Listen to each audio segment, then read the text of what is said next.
¿Alguna vez has tenido un momento en el que tu corazón estaba lleno, pero tus palabras chocaban contra una pared? Es como si estuvieses tratando de orar, tratando de adorar, avanzar, pero tu vocabulario se siente demasiado pequeño para el peso de lo que estás cargando. Aquí está la pregunta. ¿Y si Dios te hubiera dado un lenguaje espiritual, no para impresionar a la gente, sino para edificarte, realinearte y fortalecerte de adentro hacia afuera? Hoy quiero enseñarte 7 cosas que hace el hablar en lenguas directamente de las Escrituras. Y también voy a explicar la diferencia entre las lenguas privadas y las lenguas públicas, porque la Biblia nos da orden y límites de cómo funciona esto. Así que, si alguna vez te has preguntado, ¿son las lenguas todavía algo vigente hoy en día? ¿Qué hacen para nosotros y cómo las uso bíblicamente sin crear confusión? Quédate conmigo porque esto te traerá claridad y de hecho te activará. Antes de empezar, debemos sentar un fundamento rápido. El don de lenguas es el don del Espíritu Santo. No es un trofeo espiritual ni un premio. En segundo lugar, la Biblia nos enseña que el amor es lo más importante. Los dones son poderosos, pero el amor es la meta, como dice 1 Corintios capítulo 13. Y en tercer lugar, la Biblia enseña que las lenguas se practican en privado y también en público.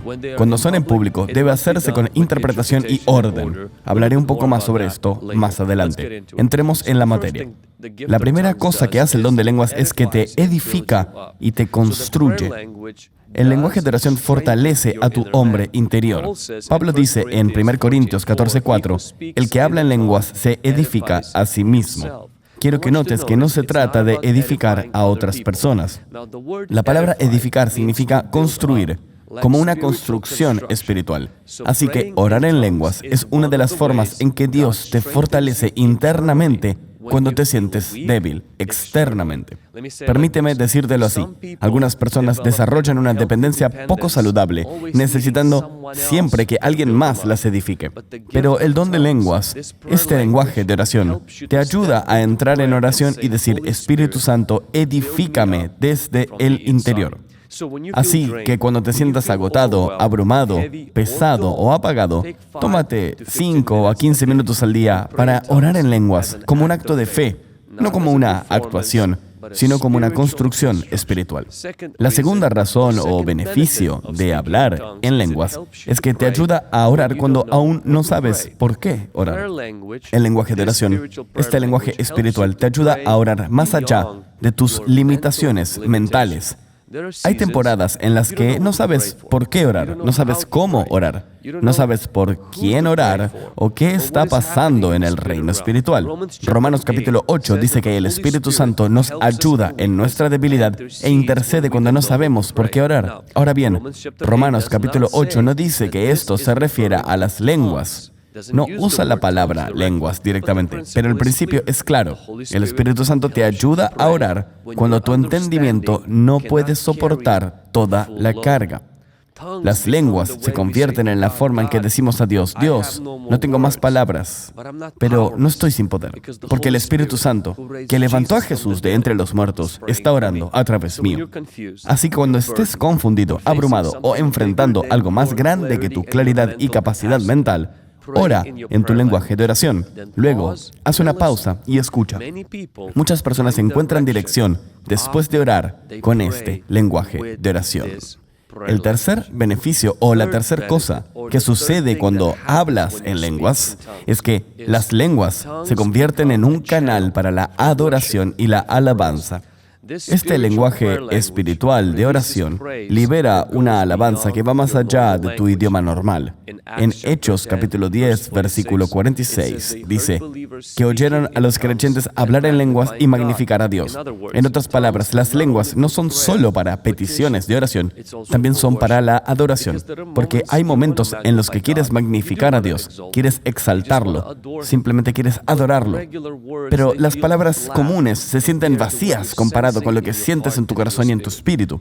Las lenguas son la forma de adorar desde ese lado, desde el espíritu, no solo desde la mente. La próxima vez que adores, prueba esto. Adora en tu lengua materna y luego cambia y sigue adorando en lenguas. Después, vuelve y adora de nuevo con tu entendimiento en tu lengua nativa. Pablo incluso habla de este ritmo. Dice, oraré con el entendimiento, pero también oraré con el espíritu. En 1 Corintios 14:15. La cuarta cosa que sucede cuando oras en lenguas es que te ayuda a entregar tu lengua. El lenguaje de oración entrena tu boca para la sumisión al Espíritu Santo.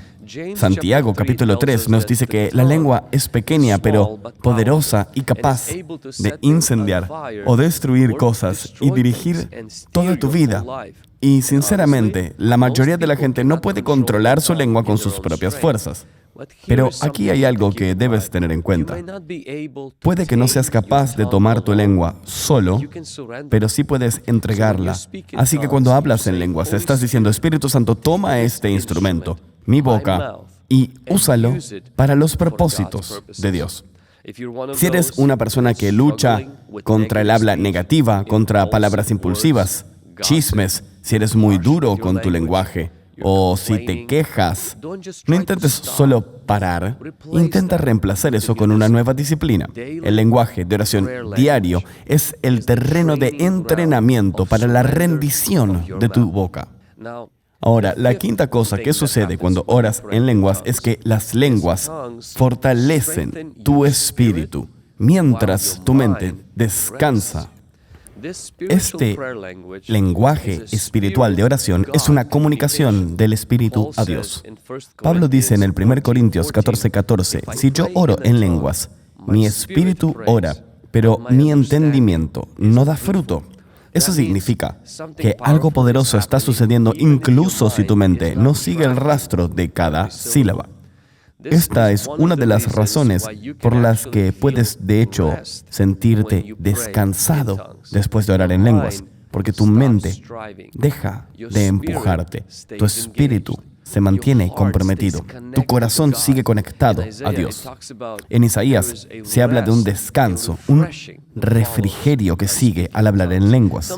A veces, el avance que necesitas no es más esfuerzo mental, de hecho, es que tu mente no da fruto, pero que tu espíritu sea realineado. Así que cuando tu mente está acelerada, ora en lenguas despacio, pero con intención. No para cumplir una rutina, no para marcar una casilla, sino para mantenerte conectado hasta que la paz que sobrepasa todo entendimiento se instale en tu mente.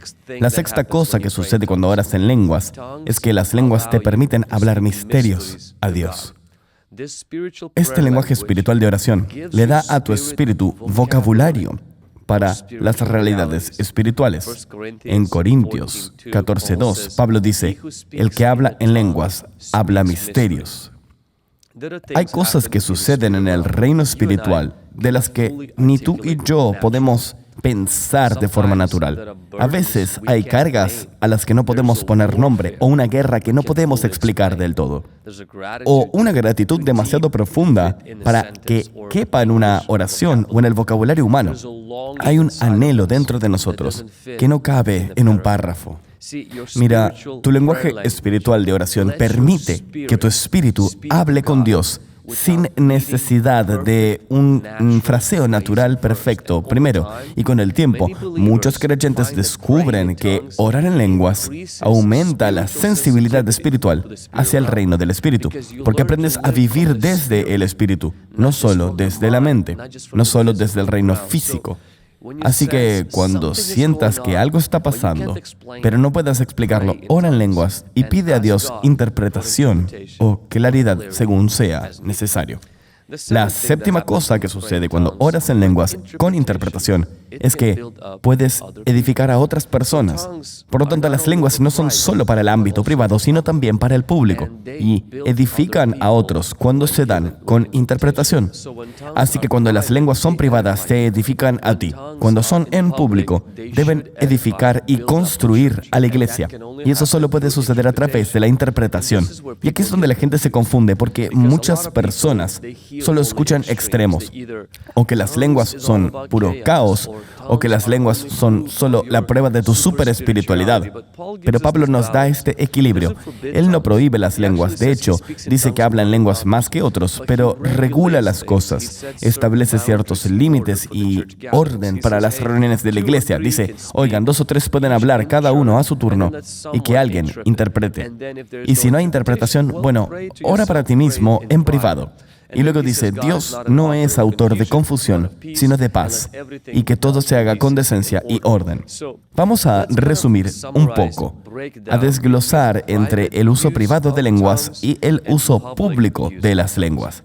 De estas 7 cosas que se hacen con las lenguas, con excepción de la séptima, las otras 6 se alinean realmente con que las lenguas sean un beneficio para tu vida personal. Yo lo llamo tu lenguaje de oración personal o para uso devocional.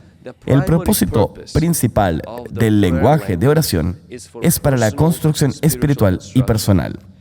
Se usa para la oración y para la adoración. No se requiere interpretación porque es entre tú y Dios. Ahora, el uso público de las lenguas. Cuando digo público me refiero a cuando alguien domina al predicador. Alguien, ya sabes, todo el mundo se cacha un poco y alguien simplemente se pone a orar en lenguas en voz alta. No necesariamente cuando todos están orando en lenguas a Dios, sino cuando alguien habla en voz alta y todos escuchan. Hay una diferencia entre una reunión de oración donde alguien está orando en lenguas y todos están orando en lenguas. Entonces no estamos escuchando a otras personas, todos estamos cada uno conectando con Dios. Pero cuando alguien toma un micrófono y comienza a orar en lenguas, entonces se requiere interpretación. Y el propósito es edificar a la iglesia. Por eso se requiere interpretación. Y eso crea orden, no caos. Para algunas personas, incluso si se ofrece interpretación, esto las hace tropezar, las altera, dicen, no, esto es un caos, un desastre, pero en el Nuevo Testamento Pablo no lo ve como un desastre. Él ve esto como una iglesia sana, una buena experiencia donde fluyen los dones del Espíritu Santo. Así que, ¿qué hacen las lenguas? Te edifican. Te ayudan a orar más allá de tu capacidad mental. Desbloquean una adoración más profunda. Entrenan tu lengua en la rendición y la entrega. Fortalecen tu espíritu mientras tu mente descansa. Te permiten hablar misterios a Dios y con interpretación pueden edificar a toda la iglesia en orden y paz. Si esto te ayuda, déjame saberlo en los comentarios. ¿Cuál de las 7 te llamó más la atención y por qué? El avivamiento no es solo un sentimiento, es una acción. A través de nuestro ministerio, el avivamiento se ve así. Más de 280 millones de vistas se han alcanzado a través de nuestros 3 canales de YouTube y se han completado más de 2 millones de planes de lectura de la Biblia. Se han empoderado misioneros para llevar el Evangelio a los rincones más oscuros del mundo. El avivamiento se ve como la construcción de hogares seguros en el Amazonas, alimentar a los hambrientos en Myanmar, discipular estudiantes de todo el mundo de forma gratuita. Si Dios está moviendo tu corazón, quiero invitarte a asociarte con nosotros. Veamos almas salvadas, iglesias despertadas y naciones transformadas juntos. Haz clic en el enlace de abajo y únete al movimiento del avivamiento hoy, convirtiéndote en socio de este ministerio.